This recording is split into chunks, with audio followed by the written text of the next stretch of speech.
அப்படி ஒரு வாய்க்காத்தாரார் இருக்கிற மாநிலத்திலிருந்து வந்த ஒருத்தரை கர்நாடக சிங்கம்னு அந்த ஊரில் சொல்கிறாங்கன்னா அது எவ்வளோ பெரிய ஹார்ட் ஒர்க். திரு எடப்பாடி பழனிசாமி பற்றி யாராவது கேட்டாங்கன்னு அதுதான் இப்போ வந்து அவர் கேட்குறாரு. டிஎன்சி சிட்ஸ், நம்பிக்கையே எங்கள் பாரம்பரியம். சிட்டுனா டிஎன்சி சட்டுன்னு பணம் வரும். மெட்வே ஹாஸ்பிட்டல்ஸ், ஆரோக்கியத்திற்கான சிறந்த வழி. எல்லாரும் தெரியும், அண்ணாமலைன்னு பேர் வச்சா ஒரு நார்த் இந்தியனா கூட சாப்பிட்டா போயிருப்பான்னு சொல்லுவாங்க. நமக்கும் அவங்களுக்கும் வாய்க்காத்தாரார் எல்லாருக்கும் தெரியும். அப்படி ஒரு வாய்க்காத்தாரார் இருக்கிற மாநிலத்திலிருந்து வந்த ஒருத்தரை கர்நாடக சிங்கம்னு அந்த ஊரில் சொல்கிறாங்கன்னா அது எவ்வளோ பெரிய ஹார்ட் ஒர்க். அதற்கு பிறகு அவருக்கு வந்து இன்னமும் பொது சேவை செய்யறதுக்கான அதை பிஜேபி பயன்படுத்திக்கிறது. உள்ள வர்றாரு, துணைத் தலைவராக இருக்கிறாரு, ஒரு வருஷம் இருக்கிறாரு, அதுக்கப்புறம் மாநில தலைவராக மாற்றுறாங்க. அப்போ திரு எடப்பாடி பழனிசாமி பற்றி யாராவது கேட்டாங்கன்னு அதுதான் இப்போ வந்து அவர் கேட்குறாரு, நீங்கள் எப்படி முதலமைச்சரானீங்க அப்படின்னு. இதே திரு எடப்பாடி பழனிசாமி இருந்தபோது அது வந்து ஸ்மார்ட் சிட்டி அப்படிங்கிற பேரில் 11 நகரங்களை தேர்ந்தெடுத்து நம்முடைய சென்னை டி நகர் உட்பட அத்தனைக்கு கோடிக்கணக்கான ரூபாய் கொடுத்து, அதே கோயம்புத்தூர் உட்பட கோடிக்கணக்கான ரூபாய் கொடுத்து அந்த நகரங்களை சீரமைக்க கொடுத்தாங்களே, அது வந்து அதில் ஊழல் நடந்துருச்சுன்னே இவர் வந்து சொல்றாரு. அது எங்கே போகுது, யாரு ஸ்கீம் அது தமிழ்நாட்டுக்கு கொடுக்கலையா? அதே திரு எடப்பாடி பழனிசாமி அவர்கள் முதலமைச்சராக இருக்கும்போது 11 மருத்துவக் கல்லூரிகள் சிங்கிள் சாங்ஷன்ல வந்துச்சு. அவருடைய எதிரியாக அவர் திரு ஸ்டாலினை மட்டுமே முன்னிறுத்தணும். திரு அண்ணாமலையை முன்னிறுத்துறது மூலமா அண்ணாமலை வெர்சஸ் எடப்பாடி பழனிசாமி போனா அண்ணாமலையும் பாஜகவும் வளர்ற கட்சி, அதிமுக வளர்ந்த கட்சி. நீங்க இந்த பக்கம் திரும்பி சண்டை போடுற மூலமா நீங்க தான் வந்து அவரோட சண்டை போட்டு இருக்கீங்க. அப்ப நீங்க திமுக 3 வருஷமா ஆட்சியில் இருக்கு, திமுக என்ன செஞ்சது என்ன செய்யலைங்கிற கேள்வி பண்ணீங்கன்னா மக்கள் உங்களை பார்ப்பாங்க. அதை விட்டுட்டு அண்ணாமலை என்ன செஞ்சார், அண்ணாமலை அதே திரு எடப்பாடி பழனிசாமி அவர்கள் தமிழக அரசை பத்தி 10 விஷயம் பேசியிருக்கிறார். ஆனா அது உங்க பேட்டியில இல்ல. அண்ணாமலை பத்தி பேசணும் மட்டும்தான் பேட்டியில இருக்குது. அண்ணாமலை அதுக்கு கவுண்டர் கொடுக்கறதுக்கு சென்னை கூட்டத்தில் வந்து 10 விஷயம் பேசுறாரு திமுகவை, அது ஹைலைட் ஆகல. அவர் எடப்பாடி பழனிசாமி பத்தி பேசினது ஹைலைட் ஆகுது. அப்ப நட்டை யாருக்கு? அதிமுக. ஆனா பிரதான எதிர்கட்சி யாரு? 70 எம்எல்ஏக்களுக்கு சொந்தக்காரங்க யாரு? 5 முறை ஆட்சியில் இருந்தவங்க யாரு? இப்ப அவர்களுடைய வாய்ப்பு அவங்களே வந்து இழக்கிறாங்க. மிச்ச மீதிக்கு வந்து இந்த பக்கம் வந்துட்டு அண்ணாமலைக்கும் எடப்பாடிக்கும் சண்டை. இப்படி அப்ப இந்த பக்கமே சண்டை ஓடிட்டு இருந்தா திமுக அரசை பத்தி பேச வேண்டாம். இந்த பக்கம் பிஜேபி ஒரு அணி அமைச்சிருச்சு, இந்த பக்கம் திரு சீமான் இருக்காரு, இந்த பக்கம் திரு விஜய் வேற வரப்போறாரு. அப்ப திமுகவுக்கான எதிர்ப்பை நிறைய பேர் பகிர்ந்துக்கும் போது திமுகவுக்கான வெற்றி வாய்ப்பு ரொம்ப சுலபமா கிடைச்சிருது. தமிழ்நாட்டின் நம்பர் 2 கட்சி எதுனா அதிமுக தான், குறைவில்லாம சொல்லுவேன். அது என்ன குழப்பம்? ஆனா நீங்க நம்பர் 2 கட்சி வந்து நம்பர் 1 கட்சியோட போட்டு போறீங்களா, நம்பர் 3 கட்சியோட போட்டு போறீங்களான்னு கேள்வி. பிஎன்எஸ் நேயர்களுக்கு வணக்கம். இன்றைய சிறப்பு நேர்காணல் நிகழ்ச்சியில் நம்மோடு இணைந்திருக்கக்கூடியவர் மூத்த பத்திரிகையாளர் ரங்கராஜ் பாண்டே சார் அவர்கள். அவர்கிட்ட பேசுகிறதுக்கு நிறைய விஷயங்கள் இருக்குது, வாங்க பேசலாம். சார் வணக்கம். சார் இன்றைக்கி தமிழ்நாட்டில் பரபரப்பாக போயிட்டுருக்குது இந்த அதிமுக பிஜேபி இடையான ஒரு வார்த்தை போர் அப்படிங்கிறது. முதல்ல எடப்பாடி அவர்கள் சைட்லேருந்து நான் ஆரம்பிக்கணும் அப்படின்னு நினைக்கிறேன். ஸோ எடப்பாடி அவர்கள் வச்ச குற்றச்சாட்டு, எல்லாருமே உழைச்சி கட்சிக்கு வருவாங்க, ஆனால் வந்து இவர் வேறு ஏதோ வழியில் வந்துட்டு கிடைச்ச இடத்தெல்லாம் மயக்க பிடிச்சிட்டு கத்திட்டு இருக்காரு அப்படிங்கிற மாதிரியான ஒரு பகிரங்கமான குற்றச்சாட்டை பொது வெளியில் வச்சிருக்காரு சார். எல்லாருமே உழைச்சி தான் கட்சிக்கு வருவாங்க, ஒன்றும் குழப்பம் இல்லை. எங்கே உழைக்கிறாங்கங்கிறதுலையும் நம்ம பார்க்கணும். திரு அண்ணாமலை அவர்கள் வந்து இந்த நாட்டுக்காக உழைச்சவர், ஐபிஎஸ் ஆஃபீஸராக இருந்தவர், படித்து பாஸ் பண்ணி வந்தவர். அவர் தமிழகர்னு எல்லாரும் தெரியும். அண்ணாமலைன்னு பேர் வச்சா ஒரு நார்த் இந்தியனா கூட சாப்பிட்டா போயிருப்பான்னு சொல்லுவாங்க. நமக்கும் அவங்களுக்கும் வாய்க்காத்தாரார் எல்லாருக்கும் தெரியும். ஸோ அப்படி ஒரு வாய்க்காத்தாரார் இருக்கிற மாநிலத்திலிருந்து வந்த ஒருத்தரை கர்நாடக சிங்கம்னு அந்த ஊரில் சொல்கிறாங்கன்னா அது எவ்வளோ பெரிய ஹார்ட் ஒர்க்கு பிறகு. அதற்கு பிறகு அவருக்கு வந்து இன்னமும் பொது சேவை செய்கிறதுக்கான ஒரு இன்னும் சுதந்திரமாக செய்கிறதுக்கான ஒரு ஆசை ஏற்படுது. அதை பிஜேபி பயன்படுத்திக்கிறது. உள்ளே வர்றாரு, துணைத் தலைவராக இருக்கிறாரு, ஒரு வருஷம் இருக்கிறாரு, அதுக்கப்புறம் மாநில தலைவராக மாற்றுறாங்க. அப்போ திரு எடப்பாடி பழனிசாமி பற்றி யாராவது கேட்டாங்கன்னு அதுதான் இப்போ வந்து அவர் கேட்குறாரு, நீங்கள் எப்படி முதலமைச்சரானீங்க அப்படின்னு கேட்குறாரு. ஸோ அது வந்து அந்த கட்சி முடிவு பண்ணது அவங்க செய்கிறாங்க, நம்ம சொல்கிறதுக்கு என்ன இருக்கிறதுல. ஒருத்தர் கட்சி உருவாக்குறாங்க. திரு சீமான் கட்சியை உருவாக்குனவர், திரு விஜயகாந்த் கட்சியை உருவாக்குனவர், திரு வைகோ கட்சியை உருவாக்குனவர், எம்ஜிஆர் கட்சியை உருவாக்குனவர், கருணாநிதி கட்சியை உருவாக்குனவர் இல்லை, எடப்பாடி கட்சியை உருவாக்குனவர் இல்லை. அப்படி ஒவ்வொருத்தரும் ஒவ்வொரு கணக்கில் இருக்கிறாங்க. அப்போ அதில் நம்ம எப்படி தப்பு சொல்ல முடியல? அவங்களுக்கான சந்தர்ப்பத்தை அவங்க சரியாக பயன்படுத்துறாங்களா இல்லைன்னு சொல்லணும். உழைக்காமல் வந்தவர் சொல்றதுக்கு அங்கே என்ன இருக்குது தப்பா? அதில் வந்து என்ன ஒரு செஞ்சுட்டாருன்னு சொல்லி சொன்னோம். அவர் வந்து வேற ஒரு இடத்துல அந்த புகழையும் பேரையும் பாஜக பயன்படுத்தி இருக்குதா இல்லையா?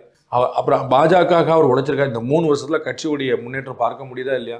ப்ளஸ் அது அவங்க கட்சி, வாட் இஸ் யுவர் ப்ராப்ளம்? நம்ம சொல்றதுல ஒன்றுமே இல்லையே. அந்த கட்சியில் என்ன பண்ணியிருக்கணும் பண்ண வேண்டாங்கிறது நமக்கு ஒன்றுமே கணக்கு இல்லையே. அவர் உழைச்சி வராரு, உழைக்காமலே வந்திருக்காரு, இப்போ என்ன கட்டுச்சு? அதில் நம்முடைய பிஸ்னஸே இல்லையே அது. அதே மாதிரி இன்னொரு குற்றச்சாட்டும் வச்சுருந்தார். அண்ணாமலை அவர்கள் பிஜேபியினுடைய தலைவராக வந்ததுக்கப்புறம் ஒரு திட்டங்கள், நல்ல திட்டங்கள் வந்து தமிழ்நாட்டுக்கு வாங்கி கொண்டு வந்திருக்காருன்னு சொல்லுங்கள். அதே மாதிரி தேர்தல் பரப்புரையின் போது நாங்கள் மத்தியில் ஆட்சிக்கு வந்ததுக்கப்புறம் 500 நாட்களில் 100 திட்டங்களை வந்து கொண்டு வந்து நாங்கள் வந்து இங்கே சேர்ப்போம் அப்படிங்கிற மாதிரியான செயல்களும் சொன்னார். ஆனால் எல்லாமே வெறும் வாய் வார்த்தையாக தான் இருக்குது அப்படிங்கிற மாதிரியான குற்றச்சாட்டையும் வச்சுருக்காரு. தமிழ்நாட்டுக்கு மட்டுமல்ல ஒட்டுமொத்த இந்தியாவுக்கு தான் பிஜேபி வேலை பார்க்கும். அவங்க வந்து பிஜேபி கவர்மெண்ட் அப்படி தான் வேலை பார்க்கும். அப்போ நமக்கே வந்து ஏற்கனவே தமிழக முதலமைச்சரே சொன்னாங்க, நீங்கள் பட்ஜெட்டில் தமிழ்நாடுங்கிற பேரையே காணும், ரயில்வே திட்டங்களுக்கு நிதி ஒதுக்கல் எல்லாமே அறியாமலே சொன்னாங்க. அது ரொம்ப அழகாக 6300 கோடி ரூபா நாங்கள் ஒதுக்கியிருக்கோங்கிறத தெளிவாக சொன்னாங்க. இப்போ நிறைவேற்றப்படாமல் இருக்கிற திட்டங்களுக்கு கூட நீங்கள் தான் இடம் வாங்கி கொடுக்கல அப்படின்னு சொன்னாங்க. அது எல்லாத்தையுமே அவங்க ஆதரவு. அதுக்கப்புறம் பதில் வரலையே. இல்லை நாங்கள் கொடுத்துட்டோம், அண்ணாமலையோ அஸ்வினி வைஷ்ணவோ போய் சொன்னாங்கன்னு சொல்லணுமே. இதே திரு எடப்பாடி பழனிசாமி இருந்தபோது அது வந்து ஸ்மார்ட் சிட்டி அப்படிங்கிற பேரில் 11 நகரங்களை தேர்ந்தெடுத்து நம்முடைய சென்னை டி நகர் உட்பட அத்தனைக்கும் கோடிக்கணக்கான ரூபாய் கொடுத்து, அதே கோயம்புத்தூர் உட்பட கோடிக்கணக்கான ரூபாய் கொடுத்து அந்த நகரங்களை சீரமைக்க கொடுத்தாங்களே. அது வந்து அதில் ஊழல் நடந்துருச்சுன்னே இவர் வந்து சொல்கிறாரு. அது எங்கே போகுது, யார் ஸ்கீம் அது, தமிழ்நாட்டுக்கு கொடுக்கலையா? அதே திரு எடப்பாடி பழனிசாமி அவர்கள் முதலமைச்சராக இருக்கும்போது 11 மருத்துவக் கல்லூரிகள் சிங்கிள் சிட்டிங்கில் ஒரே சாங்ஷனில் வந்துச்சு. அது வந்து தமிழ்நாட்டுக்கான திட்டமாக தெரியலையா? அப்புறம் வேற என்ன உங்களுக்கு சொல்லணும்? வந்துகிட்டே இருக்கும். இன்னும் நிறைய விஷயம் இருந்தாங்க. சோலார் ஸ்கீமுக்கு சொல்லியிருக்காங்க, 80 கோடி பேருக்கான இலவச உணவு தானியங்கள் சொல்லி, அதெல்லாம் தமிழர்கள் பங்களிக்க இல்லையா? பிரைம் மினிஸ்டருடைய வீட்டு திட்டம் சொல்லியிருக்காங்க, அது தமிழர்களுக்கு இல்லையா? ஜல்ஜீவன் திட்டம் தமிழர்களுக்கு இல்லையா? எந்த ஸ்கீம் தமிழர்களுக்கு இல்லை? அப்போ தமிழ்நாட்டுக்கு ஏதாவது கொண்டு வந்து தமிழ்நாட்டுக்கு டெய்லி ஒரு காலையில் ஒரு திட்டம் கொண்டு வந்துருக்க முடியுமா? தமிழ்நாடு அரசு முதல்ல கொண்டு வந்துருதா சொல்லுங்க. தமிழ்நாடு அரசு தினசரி காலையில் எழுந்திரிச்சோன்னு புது திட்டம் அறிவிக்குதா? அப்படி அறிவிக்க முடியுமா? பெரிய பெரிய நிறுவனங்கள் தொழில் முதலீடு பண்ணுறதுல அதில் தமிழக அரசுடைய முயற்சியை தாண்டி மத்திய அரசுடைய முனைப்பு எவ்வளோ இருக்குங்கிறது அண்ணாமலை பட்டியலே போடுறாரு. இதில் சென்ட்ரல் கவர்மெண்ட் இவ்வளோ ப்ளே பண்ணியிருக்கு, நரேந்திர மோடி பிரைம் மினிஸ்டர் பர்டிகுலராக ட்ரை பண்ணியிருக்காரு, அதுக்கப்புறம் இவ்வளோ இங்கே ஸ்கீம்ஸ் வந்திருக்கு, இவ்வளோ முதலீடு வந்திருக்குங்கிறது அவங்களே எப்படி சொல்கிறாங்க. வேற என்ன செய்யணும்? இப்போ எடப்பாடி ஒரு பொலிட்டிக்கல் பிளேக்காக இது வந்து வெளியில் வைக்கிறாரு, நம்ம எடுத்துக்கலாம். அவர் இதை தவிர்த்திருக்கலாம்னு நான் நினைப்பேன். அவருடைய எதிரியாக அவர் திரு ஸ்டாலினை மட்டுமே முன்னிறுத்தணும். திரு அண்ணாமலையை முன்னிறுத்துறது மூலமா அண்ணாமலை வெர்சஸ் எடப்பாடி பழனிசாமி போனா அண்ணாமலையும் பாஜகவும் வளர்ற கட்சி, அதிமுக வளர்ந்த கட்சி. நீங்க இந்த பக்கம் திரும்பி சண்டை போடுற மூலமா நீங்க தான் வந்து அவரோட சண்டை போட்டு இருக்கீங்க. உங்களுக்கு சண்டை போட வேண்டிய ஆள் உங்க ஏற்கனவே உட்கார்ந்து இருக்கிறார். ரொம்ப பிரில்லியண்டா தமிழக முதலமைச்சரும் திரு அண்ணாமலையும் பியூட்டிஃபுல்லா அவர் பண்றாங்க. தமிழக முதலமைச்சர் அதிமுகவை எதிரியா பார்க்காம பிஜேபி எதிரியா பார்க்கிறார். அதன் மூலமாக பிரதான எதிர்கட்சியை புறக்கணிக்கிறார். அந்த டிராப்ல அதிமுக விழுகுது. அவங்களும் பிஜேபியோட எல்லா அட்டென்ஷன் கிடையாது, பிஜேபியில பாயிறாங்க. அவங்க பிஜேபியில பாயிறதுக்கு அவசியமே இல்லை. பாஞ்சா உங்களுக்கு நிறைய தர்ம சங்கடம். ஏன்னா நேற்று வரைக்கும் கூட்டணி இருந்திருக்கீங்க, 2024 வரைக்கும் கூட்டணி இருந்துட்டு 24 தான் கூட்டணி கிடையாது. அதுக்கப்புறம் நீங்க வந்து இன்னைக்கு திடீர்னு ஏடிஎம்கே அப்படி செஞ்சதா, பிஜேபி செஞ்சு எல்லாரும் யோசிப்பாங்க. அப்ப நீங்க திமுக 3 வருஷமா ஆட்சியில் இருக்கு, திமுக என்ன செஞ்சது என்ன செய்யலைங்கிற கேள்வி பண்ணீங்கன்னா மக்கள் உங்களை பார்ப்பாங்க. அதை விட்டுட்டு அண்ணாமலை என்ன செஞ்சார், அண்ணாமலை செஞ்சார் ஹைலைட் ஏதாவது. இப்ப அதே திரு எடப்பாடி பழனிசாமி அவர்கள் தமிழக அரசை பத்தி 10 விஷயம் பேசியிருக்கிறார். ஆனா அது உங்க பேட்டியில இல்ல. அண்ணாமலை பத்தி பேசணும் மட்டும் தான் பேட்டியில இருக்குது. அண்ணாமலை அதுக்கு கவுண்டர் கொடுக்கறதுக்கு சென்னை கூட்டத்தில் வந்து 10 விஷயம் பேசுறாரு. திமுக அரச, திமுகவுடைய ஊழலை சொல்றாரு. அது ஹைலைட் ஆகல. அவர் எடப்பாடி பழனிசாமி பத்தி பேசுனது ஹைலைட் ஆகுது. அப்ப நட்ட யாருக்கு? அதிமுகவுக்கு. ஹைலைட் வந்து பிஜேபிக்கு அவங்க ஆசைப்பட்டது கிடைச்சிருது. ஆனா பிரதான எதிர்கட்சி யாரு? 70 எம்எல்ஏக்களுக்கு சொந்தக்காரங்க யாரு? 5 முறை ஆட்சியில் இருந்தவங்க யாரு? இப்ப அவர்களுடைய வாய்ப்பு அவங்களே வந்து இழக்கிறாங்க. அப்போ நீங்க எதிர்க்க வேண்டிய ஆள் யார் அப்படின்னு பார்த்தா இந்த பக்கம் திரு ஸ்டாலின் அவர்கள் தமிழக முதலமைச்சர், திமுக அரசு அங்க இருக்குது. அதை அவங்க கொண்டு வராம அங்க வாரிசு அரசியல் நடக்குது, மூத்த அமைச்சர்கள் பத்தி ரஜினிகாந்த் சொல்லியிருக்கிறாரு அப்படின்னு இந்த விஷயங்கள் எல்லாம் கொண்டு வந்து போட்டு அதை வந்து இன்னமும் குளிர் காயறதுக்கு நினைக்காம அதை பக்கம் திரு அண்ணாமலை பற்றி சொன்னா ஊடகங்களுக்குலாம் லட்டு. ஏன்னா ஊடகங்களுக்கு யாருக்கும் தமிழக அரசு பத்தியோ திமுக அரசு பத்தி பேசுறதுக்கான வாய்ப்பு இல்லை, சந்தர்ப்பம் இல்லை, அவங்களுக்கான துணிச்சலும் இல்லை. மிச்சம் மீதிக்கு வந்து இந்த பக்கம் வந்துட்டு அண்ணாமலைக்கும் எடப்பாடிக்கும் சண்டை. இப்படி அப்ப இந்த பக்கமே சண்டை ஓடிட்டு இருந்தா திமுக அரசை பத்தி பேச வேண்டாம். இங்க வந்து அவ்வளவு குற்றச்சாட்டுகள் இருக்கு. இங்க மது போதை பத்தி பேசுறாங்க, கஞ்சா போதை பத்தி பேசுறாங்க, கடத்தல் பத்தி பேசுறாங்க, கொலை பத்தி பேசுறாங்க, பெருந்தலைவர்கள் கொல்லப்படுறாங்க, கட்சி பிரமுகர்கள் கொல்லப்படுறாங்க. இதை பத்திலாம் விவாதமே வேண்டாம். நம்ம வந்து எடப்பாடியா அண்ணாமலை அதை பத்தி பேசணும். நட்டம் யாருக்கு? அப்ப திமுக அரசுக்கு ஒரு கெட்ட பேர் வந்தா தான் அது எடப்பாடி அவர்களுக்கு போய் சேரணும், அது அதிமுகவுக்கு போய் சேரணும். அந்த பலன் அறுவடை பண்றதுக்கு ஏற்கனவே 2 பேர் இருக்கிறாங்க. மூணாவது ஒருத்தர் வரப்போறார். இந்த பக்கம் பிஜேபி ஒரு அணி அமைச்சிருச்சு, இந்த பக்கம் திரு சீமான் இருக்காரு, இந்த பக்கம் திரு விஜய் வேற வரப்போறார். அப்ப திமுகவுக்கான எதிர்ப்பை நிறைய பேர் பகிர்ந்துக்கும் போது திமுகவுக்கான வெற்றி வாய்ப்பு ரொம்ப சுலபமா கிடைச்சிருது. அப்ப அதை புரிஞ்சுக்கிட்டு அவர் அப்படி ஒரு கூட்டணிக்கான முயற்சி, அப்படி ஒரு வாய்ப்புக்கான முயற்சி இல்லாம அண்ணாமலை சண்டைப்படா போட்டு இருக்க முடியாது. என்ன இருக்குதுல? நம்மள தமிழ்நாட்டின் நம்பர் 2 கட்சி எதுனா அதிமுக தான், குறைவில்லாம சொல்லுவேன். அது என்ன குழப்பம்? ஆனா நீங்க நம்பர் 2 கட்சி வந்து நம்பர் 1 கட்சியோட போட்டு போடுறீங்களா, நம்பர் 3 கட்சியோட போட்டு போறீங்களான்னு கேள்வி. இவர் வைக்கக்கூடிய இன்னொரு குற்றச்சாட்டுன்னா பிஜேபியும் டிஎம்கேவும் ஒரு ரகசிய உறவுல இருக்காங்க, அதனால தான் கலைஞருடைய நாணயத்தை வந்து நூற்றாண்டு நாணயத்தை வந்து பிஜேபி முன்னெடுத்து நடத்தினாங்க, வெளியிட்டாங்க அப்படிங்கிற மாதிரியான குற்றச்சாட்டையும் ஒரு பொதுவெளியில் வைக்கிறார். திமுக வந்து பிஜேபியோட பி டீமு, ஏடிஎம்கே வந்து பிஜேபியோட பி டீமு, நாம் தமிழர் பிஜேபியோட பி டீம் சொல்லிட்டாங்க. அது இருக்கிறது ஒரே ஒரு டீம் தான் பிஜேபியில். அந்த டீமுக்குள்ள கட்சிக்குள்ள நிறைய டீம் இருக்கும், கட்சிக்குள்ள இவ்வளவு டீம் வந்து ஆளாள் கொடுத்துட்டு இருக்காங்க. இந்த அப்ப நேற்று வரைக்கும் நீங்க ஏடிஎம்கேயும் பிஜேபி அலைன்ஸ் இருந்தீங்களா? அப்ப நீங்க எந்த டீம்? ஒரு அரசியல் நாகரிகமான நிகழ்வை நீங்க அப்படி பார்க்க முடியாது. ஜெயலலிதா அவர்கள் மீது திரு நரேந்திர மோடி அவர்கள் பற்றும் பாசம் வச்சிருந்தார், எல்லாருக்கும் தெரியும். புரோட்டோகாலை மீறி அவர் வந்து பார்த்தார், ஒரு சீஃப் மினிஸ்டரை, ஒரு பிரைம் மினிஸ்டரை வீடு தேடி வந்து பார்த்தார். சீஃப் மினிஸ்டர் கூட இல்லாத கருணாநிதி அவர்களை போய் விடுதலை போய். ஸோ அவங்க வந்து ஒரு நாகரிகத்தை கடைபிடிக்கிறாங்க. அது உங்களுக்கு ஏன் உறுத்துது? நீங்கள் தான் நாகரிகத்தை கடைபிடிக்கணும், எல்லாரும் தான் நாகரிகத்தை கடைபிடிக்கணும். எதிர்கட்சிகள் சேர்ந்து வந்தாங்களும் ஒருத்தருக்கு ஒருத்தர் பரஸ்பரம் மரியாதை கொடுத்து பேசணும். அதை நீங்கள் செய்யாமல் உட்காந்துட்டு அவங்க போனதை வச்சுட்டு அது பிடிபின்னு யாரும் நம்ப போகிறதில்ல. திமுகவுக்கான அரசியலே நான் பிஜேபி எதிர்க்கலாம் இருக்குதுன்றேன். திமுகவே பியூட்டிஃபுல்லாக ஒரு விஷயம் பண்ணுது, ஏடிஎம்கே புறந்தள்ளிட்டு பிஜேபி பற்றி தான் பேசுது. பிஜேபி தான் பாசிசம், பிஜேபி சர்வாதிகாரம், பிஜேபி மதவாதம், பேய் பிசாசு பூச்சாண்டி அப்படின்னு பிஜேபியே ஃபோக்கஸ் பண்றது மூலமா பிரதானமான எதிர்கட்சி இப்போ தம்பி வந்து எதிர நிற்கிறாரு. நான் அவரையே பார்க்காம நான் இவர்கிட்டயே பேசிட்டு இருந்தேனே, அவர் என்ன நான் இவ்வளவு நேரமா நிற்கிறேன், நம்மளை கவனிக்க மாட்டாரு சார் அப்படின்றார். அந்த சார் அவர் கவனி, அது இன்சல்ட். அது அப்படி ஏடிஎம்கே அவ்வளவு பெரிய முயற்சி பண்ணிட்டு அதற்கு டிஎம்கே ரியாக்ட் பண்ணாம இருக்கு. அது டிஎம்கே இஸ் இன்சல்ட்டிங் ஏடிஎம்கே. அந்த டிராப்ல ஏடிஎம்கே சேர்ந்து விழுகுதுன்ற. அப்ப இவர்கள் தங்களுடைய குரலை உயர்த்தி திமுக அரசுடைய அட்டென்ஷனை இழுத்து மக்களுடைய ஈர்ப்பை சம்பாதிச்சு அப்போ ஓட்டு வாங்கறதுக்கா வழி பார்க்கணும். அதை விட்டுட்டு அவங்க சொன்னாங்கன்னா இல்ல என்ன, திமுகவுடைய அரசியலே பிஜேபி எதிர்ப்புல தான் இருக்கு, பிஜேபியோட அரசியலே திமுக எதிர்ப்புல தான் இருக்கு. ரெண்டும் ஐடியாலஜிக்கல் எனிமீஸ், சித்தாந்த ரீதியான எதிரிகள். புரியுதுங்களா? அப்ப திமுகவும் இவங்களும் எதிரெதிர் துருவத்தில் இருக்கிறவங்க.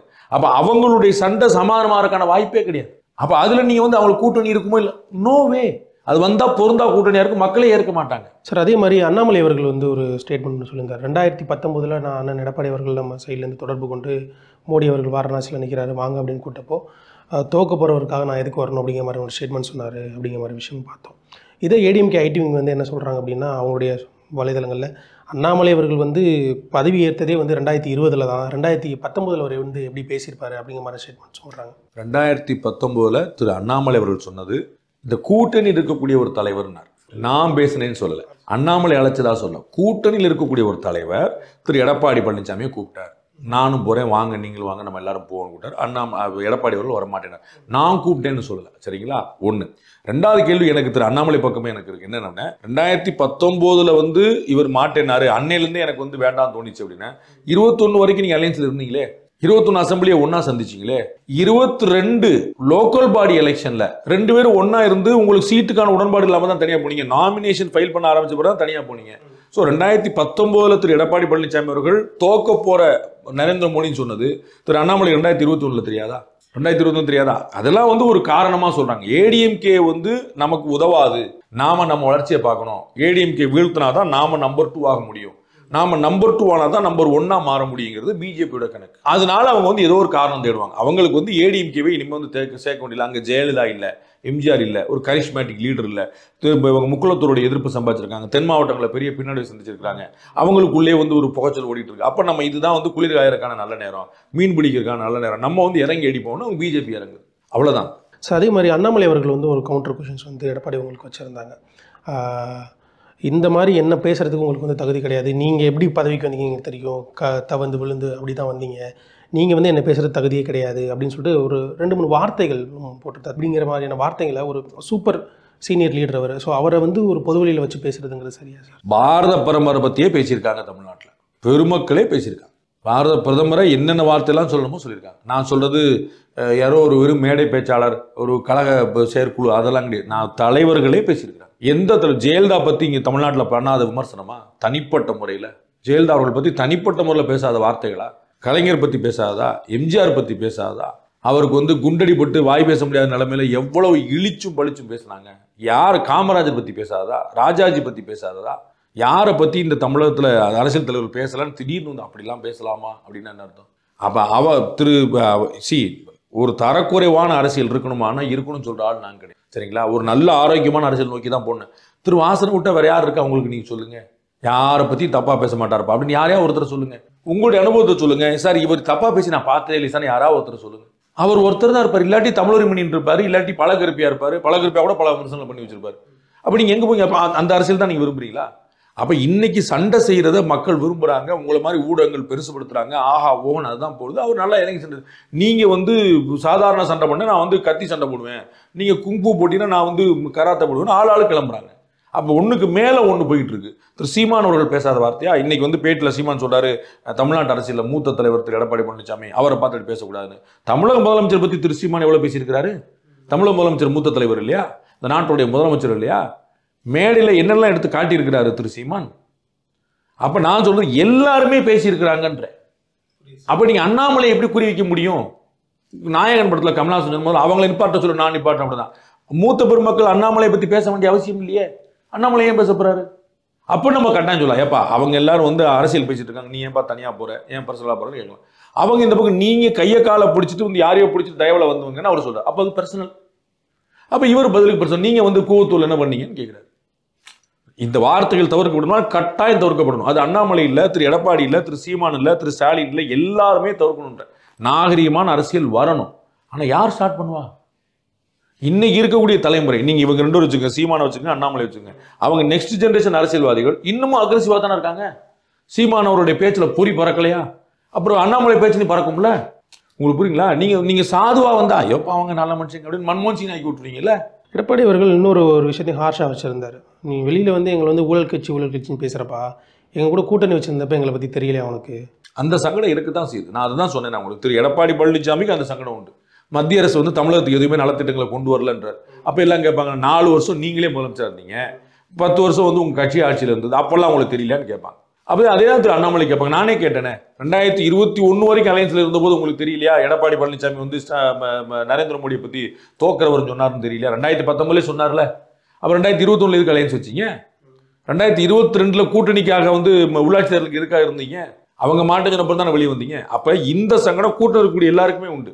சரிங்களா? பாபர் மசூதி அதுக்கு பிறகுதான் கூட்டணியை வச்சிங்க. அப்போ உங்களுக்கு தெரியலையா பாசிச கட்சின்னு? குஜராத் கலவரம் நடந்தபோது கூட்டணியிலே இருந்தீங்க, அப்போ தெரியலையா உங்களுக்கு மதவாத கட்சின்னு? பிஜேபி மேல வைக்கக்கூடிய பெரும் குற்றச்சாட்டு இந்த 2 தான். அதுல ஒண்ணு நடந்த பிறகுதான் கூட்டணியை வச்சிங்க, இன்னும் நடக்கும்போது கூடவே கூட்டம் இருந்தீங்க. அப்புறம் எப்படி மதவாத கட்சியை மாற்றி திடீர்னு? சோ இந்த சங்கடம் கூட்டணியில் இருந்துகிட்டு மாறி இந்த சந்தர்ப்ப அரசியல் பண்ற எல்லாருக்குமே இருக்கு. அதிமுகவுக்கு அந்த சங்கடம் இருக்குது, பாஜகவுக்கும் அந்த சங்கடம் இருக்கு. சார், எடப்பாடி அவர்கள் வந்து ஒரு ஆதங்கத்தை வெளிப்படுத்துறாரு அப்படின்னு கூட வச்சுக்கலாமா? ஏன்னா நிறைய இடங்களில் பேசப்போ வந்து இப்போ நீங்கள் நிறைவேற்றப்பட்ட மசோதாக்கெல்லாம் நாங்கள் தேவைப்பட்டோம், இப்போ நாங்கள் தேவைப்படலையா அப்படிங்கிறது அந்த கூட்டணி முறிவை வந்து ஏற்றுக்க முடியாமல் பேசுகிறாரோ அப்படிங்கிற மாதிரி தான் வெளியில் பிரச்சனை. கூட்டணி முறிவுக்கு அவர் தானே காரணம். கூட்டணி முறிவுங்கிறது வந்து ஆக்சிடென்டலாக நடக்கலை, யாரோ ஒருத்தர் திட்டமிட்டு சரி பண்ணல. திரு எடப்பாடி பழனிசாமி விரும்பலை, கூட்டணி நடக்கல. பாஜக பெருசாக விரும்புச்சு, பாஜக எப்படியா கூட்டணி வரணும்னு விரும்புச்சு, பெரும் முயற்சி எடுத்தது. ஆனால் வந்து திரு எடப்பாடி பழனிசாமி அதை அனுமதிக்கலை. அப்போ அவருடைய விருப்பம் தான் நிறைவேறிச்சு. அப்புறம் ரிக்ரெட் எப்படி இருக்கும்? திரு எடப்பாடி பழனிசாமி ரிக்ரெட் பண்ற ஆள் இல்லை, வருத்தப்படுற ஆளும் இல்லை. டிஎன்சி சிட்ஸ், நம்பிக்கையே எங்கள் பாரம்பரியம். சிட்டுனா டிஎன்சி சட்டுன்னு பணம் வரும். மெட்வே ஹாஸ்பிட்டல்ஸ், ஆரோக்கியத்திற்கான சிறந்த வழி.